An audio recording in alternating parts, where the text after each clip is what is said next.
नमस्कार, knocking-news.com में आपका स्वागत है। मैं हूं गिरिजेश वशिष्ठ। आज के वीडियो में जो जानकारियां मैं आपके सामने रखने वाला हूं और जो मेरी ओपिनियन है, जो मैं नतीजे पे पहुंचा हूं इन जानकारियों के आधार पर, इन सूचनाओं के आधार पर, इन कागजात के आधार पर, वो मुझे ये कन्विंस करती है कि अगर इस देश में निष्पक्ष जाँच हो तो बहुत सारे लोग जो इस समय देश में अनगिनत लोगों को जेल में भेज रहे हैं, वो जेल पहुंच जाएंगे। एक पूरा षड्यंत्र दिखाई देता है, एक पूरा तंत्र दिखाई देता है जो किसी तरह से भारत को एक नई तरह की गुलामी की तरफ ले जाने की कोशिश कर रहा है। सिलसिलेवार ढंग से आगे बढ़ेंगे, चीज़ों को समझेंगे। कहीं मत जाइए, चैनल को सब्सक्राइब कर लीजिए। मैं अभी हाजिर होता हूँ।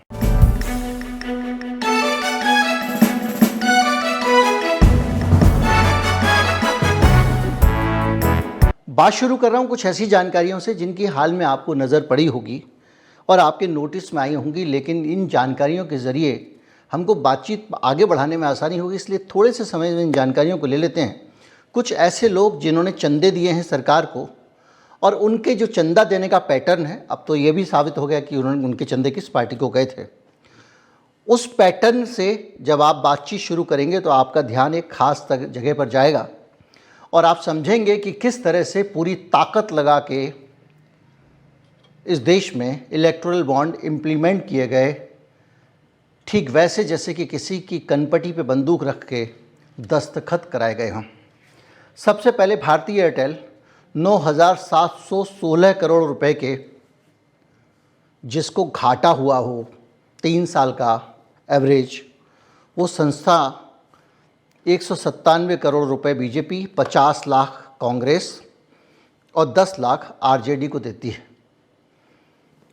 197 करोड़ बीजेपी, 50 लाख कांग्रेस। 197 करोड़ रुपए का चंदा 9,716 करोड़ रुपए का घाटा उठाने वाली कंपनी दे रही है। यानी जो भूखा मर रहा है वो भंडारा करवा रहा है। दूसरा, डीएलएफ कमर्शियल डेवलपर्स, डीएलएफ वाले, किस तरह के विवाद हुए हैं, कौन कौन से मामले हुए हैं, किस तरह की नौबतें आई हैं, सब पता है। डिटेल में जाएंगे तो विषय बदल जाएगा। 10 गुने से ज़्यादा चंदा देते हैं। जिस आदमी का 210 करोड़ रुपए का घाटा हो, वो इसे 10 गुना पैसा चंदे में दे रही है। इसी तरह से कैसल लिकर्स लिमिटेड एक कंपनी है, उसको 6 लाख रुपए का मुनाफा हुआ है, सिर्फ 6 लाख रुपए का, और उसने 7.5 करोड़ रुपए डोनेट किए हैं। यानी आप ऐसे समझ लिए 6 लाख रुपए की आपकी साल भर की कमाई है और आप कर रहे हो 7.5 करोड़ रुपए डोनेट। ये सारा चंदा बीजेपी के पास गया है। इसके अलावा future gaming and hotel services limited, वही लॉटरी वाला, उसने अपना 3 साल का जो एवरेज प्रॉफिट आया है उसका 16 गुना यानी 540 करोड़ रुपए चंदा दिया है। क्विक सप्लाई चेन कंपनी ने अपने प्रॉफिट का 15 गुना चंदा दिया है, जिसमें उसने 90% पैसा बीजेपी को दिया है। एक मदनलाल प्राइवेट लिमिटेड है जिसने 56 गुना अपने मुनाफे का चंदा बीजेपी को दिया है। ये जो पैसा आया है, इसके आधार पर सारी तरफ लोग ये कह रहे हैं कि भारतीय जनता पार्टी ने जो चंदा लिया है वो चंदा ज़बरदस्ती लिया है, क्योंकि कोई भी आदमी जिसकी आमदनी इतनी कम हो इतना ज़्यादा पैसा तब तक नहीं देगा जब तक उसकी जान सांसत में ना हो। बहुत सारे लिंक आए हैं कि पहले किस तरह ईडी का केस दर्ज हुआ, किसी के खिलाफ सीबीआई का केस दर्ज हुआ, 50 तरह की सूचनाएं हैं जो आप लगातार देख रहे हैं, और उसके बावजूद ये डोनेशन दिए गए। तो इससे साफ लगता है कि भारतीय जनता पार्टी इन डोनेशंस में, सबसे पहले मैंने ये वसूली भाई वाला नैरेटिव यूज़ किया था, दूसरे दिन कांग्रेस पार्टी की प्रेस कॉन्फ्रेंस हुई, राहुल गांधी ने भी ये बोला, और अब इसको लगातार दोहराया जा रहा है। तो वसूली भाई वाला मामला चल रहा था। तो क्या अब हम ये मानें, जब सारी चीज़ें सामने हैं, कि ये जो वसूली भाई वाला मामला था, इस वसूली को करने के लिए एक ऐसा मैकेनिज़्म बनाया गया जिसमें आप पैसा भी ले लो और आप बंडारू दत्तात्रेय याद कीजिए, जब पहला घोटाला आया था, भारतीय जनता पार्टी का अध्यक्ष बंगारू लक्ष्मण, माफ़ कीजिएगा, बंगारू लक्ष्मण कैमरे पे नोटों की गड्डियाँ लेके ड्रॉर में रख रहे थे भारतीय जनता पार्टी के हेडक्वार्टर में पार्टी अध्यक्ष की कुर्सी पर बैठ के। उसके बाद में वो तरुण तेजपाल का क्या हुआ आप सब जानते हैं। तमाम तरह की उनके खिलाफ़ चीज़ें हुई हैं और वो आखिर में माफ़ी मांग के, समझौता करके, गलतियां मान के सरेंडर हो गए। तो भारतीय जनता पार्टी के अध्यक्ष थे, पहला भारत के इतिहास में कोई पार्टी अध्यक्ष इस तरह से रिश्वत लेते पकड़ा गया था। तो मुझे ऐसा लगता है कि ये मैकेनिज्म ऐसा बनाया गया जिसके अंतर्गत कोई नोटों की गड्डी पकड़ने की नौबत ना आए और उस कैमरे के दौर में आप रिश्वत भी ले लो और आपका नाम भी ना आए। तो मुझे ऐसा क्यों लगता है? मुझे ऐसा इसलिए लगता है कि एक साथ कई कानूनों में सरकार ने बदलाव किए और जब सरकार ये बदलाव कर रही थी तो उसको कोई रोक रहा था। इस पे आगे बढ़े उससे पहले समझिए क्या क्या बदलाव किए। हुआ ये कि एक साथ कई कानूनों में बदलाव किया गया और बदलाव भी फाइनेंस एक्ट के अंतर्गत किया गया। किसी और तरीके से इसको पेश करते तो राज्यसभा से पास कराना पड़ता। तो इसमें इनकम टैक्स एक्ट 1961 को बदला, आरबीआई एक्ट 1934 को बदला, 20,000 से ज़्यादा जो चंदा है उसकी जानकारी चुनाव आयोग को देनी होती थी, उस अनिवार्यता को ख़त्म करने के लिए बदलाव किए गए ताकि इलेक्शन बॉन्ड से कितना भी पैसा दो चुनाव आयोग को बताने की ज़रूरत नहीं है। यानी चुनाव आयोग के भी हाथ काट दिए गए थे ताकि बीच में कोई ना आए। कंपनीज एक्ट में भी बदलाव कर दिया गया ताकि किसी भी तरह की कोई अड़चन इस वसूली भाई के काम में ना आए। जब इन्होंने ये बदलाव किया तो क्या ये कानून सम्मत था, क्या ये देश हित में था और क्या ये सही था? तो निश्चित कंपनी एक्ट में जो बदलाव किया गया उसका एक नियम था कि कोई भी कंपनी अपनी सालाना मुनाफे से 7.5% से ज़्यादा डोनेट नहीं कर सकती है, पॉलिटिकल डोनेशन नहीं दे सकती। पहले इस नियम को बदला गया। अब हालत ये है कि मुनाफे के कई गुना, मैंने भी आपको बताया, चंदा देना पड़ रहा है कंपनियों पार्टियों को। क्यों? तो कंपनियां पार्टियों को चंदा क्यों दे रही हैं?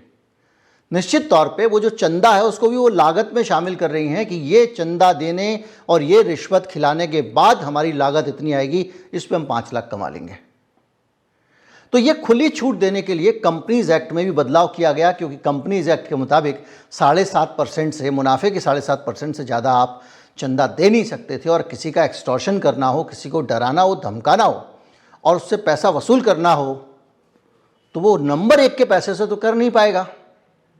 और जीएसटी आने के बाद में काफ़ी संख्या में कालाधन वैसे ही नहीं रहा है। तो ऐसी हालत में ये जो कंपनियां हैं इनको पूरी छूट दी जा सके और उनके ज़रिए पैसा लिया जा सके। एक उदाहरण देता हूँ, जो उत्तराखंड में जब टनल में मज़दूर फंस गए थे, मैंने जब वीडियो बनाया था बताया था कि भैया ये इतने सारे कानूनों का उल्लंघन हुआ है, सेफ्टी लॉज नहीं, लेकिन जिस कंपनी का वो प्रोजेक्ट चल रहा था उसके खिलाफ कोई कार्रवाई नहीं, कुछ नहीं। यानी ये सारे के सारे बदलाव करके राजनीतिक पार्टियों को पावरफुल बना दिया गया। इस बिल को पास करने वाले अरुण जेटली थे, देश के वित्त मंत्री थे। पता नहीं क्या हुआ, उनकी सेहत बहुत ज़्यादा ख़राब हुई और उसके बाद अब वो दुनिया से भी चले गए, असमय गए। उनको कुछ समय और रहना चाहिए था। फायरब्रांड नेता थे, भारतीय जनता पार्टी के विकास में उनका बहुत बड़ा योगदान था। इमरजेंसी के दौर से ही पार्टी में सक्रिय थे। लेकिन ये सारी नीतियां लाने का काम अरुण जेटली कर रहे थे, जो आप नहीं हैं। और इसको लेकर बहुत सारी चीज़ें ऐसी आईं जिनको कि आप कहेंगे गंभीर आपत्तियां थीं। चुनाव आयोग की आपत्ति सबसे बड़ी थी और चुनाव आयोग ने साफ साफ कहा कि ये इलेक्टोरल बॉन्ड नहीं होना चाहिए। जी हाँ, जब 17 में ये कानून बनाना जा रहे थे, चुनाव आयोग ने अपने एफिडेविट ने कहा कि ये एक तरह से गलत कदम होगा, उल्टा कदम होगा, जिसके प्रभाव गलत होंगे और लोग गैर कानूनी पैसा शेल कंपनियों के ज़रिए डोनेट करेंगे और चुनाव आयोग की पकड़ से बाहर हो जाएगा डोनेशन, क्योंकि इसके साथ साथ पैसा यहाँ से वहाँ कब चला जाएगा पता नहीं चलेगा। जो विदेशी कंपनियां हैं वो शेल कंपनियों के ज़रिए डोनेट कर सकती हैं। जिस विदेशी कंपनी का भारत में कारोबार है वो अपनी पार्टनर कंपनियों से कह सकती हैं कि आप डोनेट करो और भारत की पूरी राजनीति को बदल सकती हैं। चुनाव आयोग ने इसके खिलाफ बड़ी सख्त टिप्पणी की और बाकायदा एक शपथ पत्र पे लिख के सुप्रीम कोर्ट को दिया। जस्टिस गोगोई साहब थे और उसने कहा कि ये डोनर की पहचान छिपाने का जो काम है, इसके कारण बहुत सारी शेल कंपनियां भारत में, मैं आपको बता चुका हूं शेल कंपनियां क्या होती हैं। मैं आपको पैसे नहीं देना चाहता, मैंने एक कंपनी से दिलवा दिए आपके, उस कंपनी को मैंने दे दिए, उस कंपनी ने मुझे एक रसीद दे दी किसी सेवा के बदले में, जिसके बदले मैंने उसको पैसे दे दिए और देखनाई में अकाउंट में उस कंपनी ने मुझसे पैसे कमाए और आपको दिए। तो इस तरह से शेल कंपनियों के ज़रिए पैसा दिया जाएगा और पॉलिटिकल इलेक्शन दिया जाएगा। चुनाव आयोग ने लिख के दिया था। आज इलेक्टोरल बॉन्ड जब बाहर आ गए हैं तो ये जानकारी एक्सपोज हो गई है। इसके साथ साथ ये भी कहा गया था कि इसमें जो विदेशी कंपनियां हैं, चूँकि हमारे चुनाव के कानून में विदेशी चंदा लेने की मनाही है पॉलिटिकल पार्टीज़ के लिए, तो जो विदेशी कंपनियां हैं वो भी अपनी पहचान छुपाकर डोनेट कर सकेंगी। और इसके कारण जो डोनर्स हैं, क्योंकि सत्ताधारी पार्टी के पास, ये भी चुनाव आयोग ने कहा, सत्ताधारी पार्टी को पता होगा कि स्टेट बैंक वही चला रहे हैं और ये पूरा काम आप स्टेट बैंक के अंदर ही कर रहे हो, तो केंद्र सरकार में जो पार्टी बैठी होगी उसको तो पता होगा कौन सा पैसा आ रहा है और किसके पास जा रहा है। मैंने 6 महीने पहले बनाया था वीडियो, तब भी इलेक्टोरल बॉन्ड पे यही कहा था। तो पैसा जो है, अब तो ये भी पता चल गया कि पैसे का सीरियल नंबर होता था जो आपको नहीं दिखता था, बॉन्ड के ऊपर लिखा होता था, आप अल्ट्रावायलेट लाइट से देखते थे और वो सीरियल नंबर एसबीआई में होता था। उसकी इन्फॉर्मेशन पास्ट में मैंने वीडियो बना के बताया था, वित्त मंत्रालय के पास भेजी जा चुकी है। यानी विपक्षियों को कौन कितना चंदा दे रहा है ये रिकॉर्ड में होता था और अभी लोग चीर फाड़ कर रहे हैं तो पता चल रहा है कि बहुत सारे लोगों को विपक्षी पार्टियों को चंदा देने के कारण भी इस देश में एजेंसियों ने परेशान किया था। ये हो गया चुनाव आयोग का ऐतराज। अब आ जाते हैं आरबीआई पे। रिजर्व बैंक ऑफ इंडिया ने भी इस पे गंभीर रूप से सवाल उठाए थे और उसने ये कहा कि इसके कारण बहुत अजीब सी स्थिति हो जाएगी और समानता, जो लेवल प्लेइंग फील्ड है, वो ख़त्म हो जाएगी। और आरबीआई ने कहा कि इलेक्टोरल बॉन्ड का जो अमेंडमेंट होगा वो एक गलत उदाहरण पेश करेगा। इससे हम मनी लॉन्ड्रिंग को बढ़ावा देंगे और फेथ, जो भारतीय करेंसी है, नोट है, उसमें उसका विश्वास कम होगा, उसका सम्मान कम होगा और जो भारत का जो बैंक है, बैंकों को लेकर जो कानून बना है, उसका जो मूल अवधारणा है, उस पर असर पड़ेगा। आज आरबीआई क्या कर रही है, इसके साथ आरबीआई ने कहा कि भैया आप जो है वो किस पार्टी को कितने पैसे जमा करो, जब ये पता नहीं चलेगा तो इससे एक तरह की ओपेसिटी आएगी। उर्जित पटेल गवर्नर थे, वही उर्जित पटेल जिनको लाया गया था रघुराम राजन की जगह पे, जिनके रहते हुए नोटबंदी कराई गई थी, उन्हीं उर्जित पटेल के कार्यकाल में बाकायदा लिखित में आरबीआई ने अपना ऐतराज अरुण जेटली के पास भेजा था। वही अरुण जेटली जो अब दुनिया में नहीं है। और मोदी गवर्नमेंट ने आरबीआई की इस सलाह को 1 घंटे के अंदर जो आरबीआई के ऐतराज़ थे, उन ऐतराज को खारिज कर दिया। आरबीआई ने बियरर बॉन्ड को नोटोरियसली ओपेक बॉन्ड बताया। पूरी दुनिया में ये जो बॉन्ड होते हैं इस तरह के, जिसको बना के आपको दे दिया, उसको जाके जमा कर दे दूसरा आदमी, उसके बारे में आरबीआई ने कहा कि ये पूरी दुनिया भर के फाइनेंशियल सिस्टम में इनकी रेपुटेशन ये है जो आप लागू करने जा रहे हो। तो अभी तक आपने ये समझा कि इस पे चुनाव आयोग ने ऐतराज़ किया, इस पे आरबीआई ने ऐतराज़ किया और इस पे बड़ी संख्या में बुद्धिजीवी भी सड़क पे आए। एडीआर जो आज सुप्रीम कोर्ट में लड़के जीती है, वो भी इसके खिलाफ अड़ी हुई थी और बहुत सारे तथ्य रखे थे। ये सब चल रहा था और ट्रांसपेरेंसी एक्टिविस्ट लगातार इसके खिलाफ आंदोलन कर रहे थे। ट्रांसपेरेंसी का महत्व क्या होता है, इलेक्टोरल बॉन्ड की जो जानकारी बाहर आई है उसके बाद पता चल गया है। तो क्या ये इस देश में साजिश थी? मैंने जब पहले दिन ये बनाया था तो उस वक़्त ये बताया था और ये कहा था कि इसकी जांच अब नेक्स्ट लेवल पे जानी चाहिए। अब ये मामला सिर्फ जानकारियां बाहर आने का नहीं बचा है, ये एक साजिश थी जिसके कारण जो पैसा पार्टियों को दान दिया जा रहा है, उसको, जो मैंने सीसीटीवी का उदाहरण दिया था कि चेंजिंग रूम में सीसीटीवी लगा दिया है कि पैसा जाएगा आएगा, सरकार को तो पता होगा और किसी को पता नहीं होगा। और उसके ज़रिए कंपनियों को डराकर बहुत सारा पैसा इकट्ठा किया गया। तो ये जो चुनाव के, किसी भी लोकतंत्र में चुनाव का जो मूल सिद्धांत है, जिसको आजकल बहुत शब्द इस्तेमाल किया जा रहा है, लेवल प्लेइंग फील्ड, सभी को समान अवसर, उस समान अवसर को छीनने वाला ये काम था। क्योंकि आपने एक ऐसा ढांचा और स्ट्रक्चर बनाया जिसके ज़रिए आप जहाँ से जितनी चाहें वसूली कर सकें, और उसी स्ट्रक्चर के ज़रिए आपने दूसरी पार्टियों को मिलने वाले चंदे को कम कराया।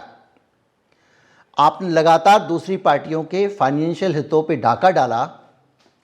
और जब कांग्रेस पार्टी ने अभी लोगों से सीधे डोनेशन का क्राउड फंडिंग की कि भैया आप पैसे जमा करो, और लोगों ने जब कांग्रेस पार्टी को पैसे जमा किए तो उसके खाते को भी सील कर दिया। यानी ये जो तरीका था कि देश में चुनाव पैसे के बगैर लड़ नहीं सकते हो, तो जहाँ जहाँ जो पैसे वाला है, जहाँ जहाँ से पैसे की आमदनी दूसरी पार्टियों की हो सकती है, उसको ख़त्म कर दो। तो ये जो मामला है, ये मामला एक तरह का क्रिमिनल कॉन्स्पिरेसी का मामला लगता है मुझे, जिसमें एक साजिश रची गई कि सभी पार्टियों को ख़त्म कर दिया जाए। अब बात आती है कि इस पर फर्दर जांच की ज़रूरत क्यों। सुप्रीम कोर्ट में कुछ लोग जा रहे हैं कि अब ये जांच होनी चाहिए कि इसके ज़रिए ये आपराधिक कृत्य हुआ है, और इसके ज़रिए अगर कोई पार्टी चुनाव जीतती है, चंदा हासिल करती है, कायदे से तो उसकी मान्यता जानी चाहिए। दर्शक भी यही मानते हैं, मैंने पोल डाला था। और मान्यता ही नहीं जानी चाहिए, जिन लोगों ने ये काम किया उनको जेल जाना चाहिए। क्यों जेल जाना चाहिए? चंद्रबाबू नायडू। आज आम आदमी पार्टी कह रही है कि इनके खिलाफ, जेपी नड्डा के खिलाफ एक्शन होना चाहिए, क्योंकि इन्होंने चंदा अपने पास, अपने खाते में लिया और मनी ट्रेल मिल गई है। दिल्ली के शराब घोटाले की, शराब घोटाले में जिसको आप पहले किंग पिन कहते थे, उस आदमी से आपने पैसे लिए और वो आपके अकाउंट में गए। चंद्रबाबू नायडू का मामला याद आता है, और आंध्र प्रदेश का स्किल डेवलपमेंट स्कैम हुआ था, अगर आपको याद होगा। उसमें चंद्रबाबू नायडू को अरेस्ट किया गया था, गिरफ्तार किया गया था।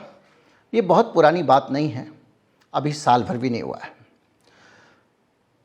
तो उनको जो गिरफ्तार किया गया, उन्होंने पैसे कैसे लिए चंद्रबाबू नायडू ने? क्या नोट लिए? नहीं लिए। उनके अकाउंट में पैसा गया? नहीं गया।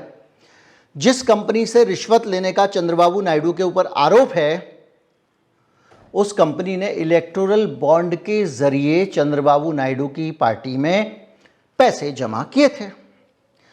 अब जिन जिन लोगों के पास ईडी का नोटिस गया, ईडी का केस हुआ, जिनको जमानतें मिल गई, जो आसानी से छूट गए, जिन जिन लोगों को ईडी का नोटिस गया, इलेक्शन बॉन्ड देने के साथ ही वो छूट गए, तो ऐसे तो 25 केस सामने आ रहे हैं अब, जब इलेक्टोरल बॉन्ड पब्लिक हुए हैं। तो चंद्रबाबू नायडू अगर जेल जा सकते हैं, और ईडी मनी लॉन्ड्रिंग के आरोप में उनको जेल डाल सकती है इलेक्टोरल बॉन्ड के जरिए पार्टी में चंदा लेने पे, तो ये काम अब जब बहुत सारे घोटाले सामने आ गए हैं, खुलासे सामने आ गए हैं, भारतीय जनता पार्टी के मामले में क्यों नहीं होना चाहिए? देश बहुत बड़ा है और ये कानून से चलता है, संविधान से चलता है, किसी की दादागिरी से नहीं चलता है। ऐसे तो कल के दिन मैंने आपको वीडियो बना के बताया भी था कि दाऊद इब्राहिम आके बैठ जाए, तो वो भी तो यही सब करेगा ना, कहीं ईडी भेजेगा, कहीं कुछ भेजेगा, कहीं कुछ बैठेगा। बाद में इसको राहुल गांधी ने थोड़ा सा रिफाइन करके कि मुंबई का कोई मवाली करे, शब्द का इस्तेमाल किया। तो ये जो है पूरी तरह से, मुझे ऐसा लगता है कि एक पूरा षड्यंत्र डिजाइन किया गया। ऐसे कई हुए होंगे, सरकार में बैठ के नीतियाँ इन्होंने कई ऐसी बनाई होंगी, और जो हमको दिखी भी, जैसे चुनाव से पहले नोटबंदी की गई। आइडिया ये था कि लोगों के नोट बेकार हो जाएंगे, करेंसी नोट तो हम खेल कर देंगे। दूसरा ये रास्ता बनाया गया कि अगर पैसा आप कहीं से लेते भी हैं तो कैश में ले नहीं पाएंगे, और जो पैसा इनके पास आएगा वो हमें पता होगा कौन दे रहा है, उस आदमी को हम धमका लेंगे, उसके खिलाफ मुकदमा कर देंगे और उससे फिर अपने खाते में पैसे जमा करा लेंगे। ये दिखाई दे रहा है। और इसके ज़रिए भारत के पूरे सिस्टम पे, लोकतंत्र पे, सरकार पे कब्जा करने का खेल हुआ।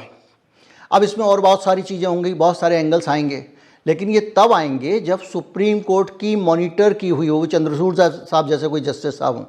अरुण मिश्रा जी आ जाएंगे तो जैसे पहले थे, वो तो ऐसा लगता था कि मतलब वो पद पे रह के किसी एक पद पे काम करने वाले व्यक्ति के फ़ैन नहीं, एक व्यक्ति के फ़ैन थे। उनके बयान भी दिए उन्होंने कई बार, और उनको बहुत सम्मान भी मिला उसके बाद में, पदों के तौर पे भी सम्मान मिला। तो ये जो सीन है, इसमें अब एक तस्वीर बनती है, जो तस्वीर ये है कि जैसे ही सरकार में भारतीय जनता पार्टी आई, उसने सब तरीके से सिस्टम पे शिकंजा बनाना शुरू कर दिया, और जो भारत के चुनाव की प्रक्रिया थी उस पूरी प्रक्रिया को अपने कब्जे में ले लिया, ताकि कोई भी पार्टी किसी भी तरीके से दोबारा सत्ता में ना आ सके। उनके फाइनेंस पर नज़र रखी गई, उनके नेताओं को जेल में डाला गया, वो आप देख ही रहे हैं। और इसके ज़रिए आरबीआई की नहीं सुनी गई, कंपनी लॉ में बदलाव कर दिए गए, यहाँ तक कि चुनाव आयोग की भी नहीं सुनी गई, जिसने बाकायदा जाके अपना बाद में रुख बदल दिया चुनाव आयोग ने, एक अलग मसला है वो। तो ये जो छोटी मोटी साजिश नहीं है, और इस पर एक तो मैंने कहा सुप्रीम कोर्ट मॉनिटर कमेटी की जांच होनी चाहिए, लेकिन सबसे ऊपर होता है इस देश का लोक, जनता के लिए फैसला लेने का वक्त है। आप किसी के फ़ैन बन सकते हैं, बन जाइएगा, सर आंखों पे बिठा लीजिएगा, लेकिन देश अपने हाथ में ही रखिए। इतना भरोसा मत कीजिए कि अपनी तिजोरी की चाबी सब कुछ आप किसी को दे दें और वो आदमी वो आपको ही घर से बाहर फेंक दे। बहुत सारे बुजुर्ग माँ बाप के साथ ऐसा होता है। उम्मीद करता हूँ वीडियो अच्छा लगा होगा। अच्छा लगा हो तो ज़्यादा से ज़्यादा लोगों तक पहुँचाएं, चैनल को सब्सक्राइब कर लें। नमस्कार, जय हिंद।